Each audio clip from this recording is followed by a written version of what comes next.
தற்போதைய முக்கிய செய்தி.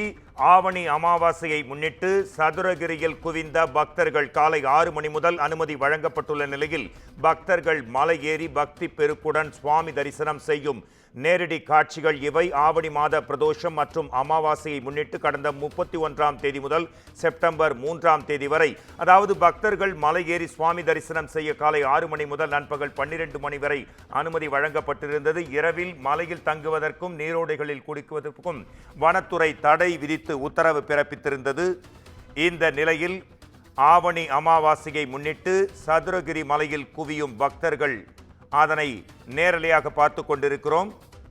இது குறித்து நமது குமுதம் செய்தியாளர் செந்தில்குமார் தரும் தகவல்களை கேட்கலாம். ஆவணி அமாவாசையை முன்னிட்டு சதுரகிரியில் குவிந்திருக்கும் பக்தர்கள் கூட்டத்தை எங்களால் காண முடிகிறது. இது குறித்த கூடுதல் விவரங்களை உங்களிடமிருந்து எதிர்பார்க்கிறோம்.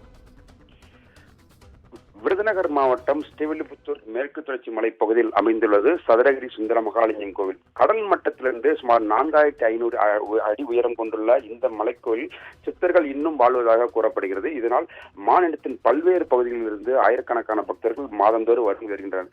குறிப்பாக இந்த கோயிலுக்கு கடந்த 2012ஆம் ஆண்டு ஏற்பட்ட விபத்து காரணமாக உயிரிழந்த நிலையில் 10 பேருக்கு மேற்பட்ட உயிரிழந்த நிலையில் பல்வேறு கட்டுப்பாடுகள் விதிக்கப்பட்டுள்ளது. குறிப்பாக அமாவாசை, பௌர்ணமி, பிரதோஷம் ஆகிய தினங்களில் 8 நாட்கள், மாதம் 8 நாட்கள் மட்டும் பக்தர்கள் என்பது அனுமதிக்கப்பட்டு வருகிறார்கள். இந்த நிலையில் இந்த ஆவணி மாத பிரதோஷம் மற்றும் அமாவாசை தினத்திற்காக 31ஆம் தேதி முதல் செப்டம்பர் 3ஆம் தேதி வரை மட்டுமே பக்தர்கள் செல்ல அனுமதி என்பது வழங்கப்பட்டிருந்தது. இந்த நிலையில் இன்று அமாவாசை தினமாக இன்று மாநிலத்தின் பல்வேறு பகுதிகளில் இருந்து ஆயிரக்கணக்கான பக்தர்கள் காலை 6 மணி முதல் 12 வரை அனுமதிக்கப்பட்டு வருகின்றனர். தொடர்ந்து ஆயிரக்கணக்கான பக்தர்கள் வருகின்ற காரணத்தினால் பல்வேறு ஏற்பாடுகள் என்பது செய்யப்பட்டுள்ளது.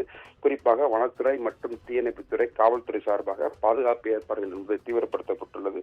தொடர்ந்து ஆங்காங்கே மருத்துவ வசதிகள் ஏற்படுத்தப்பட்டுள்ளதாகவும் குடிநீர் வசதிகள் ஏற்படுத்தப்பட்டுள்ளதாகவும் அதிகாரிகள் தரப்பில் தெரிவிக்கப்பட்டுள்ளது. சதுரகிரியில் குவியும்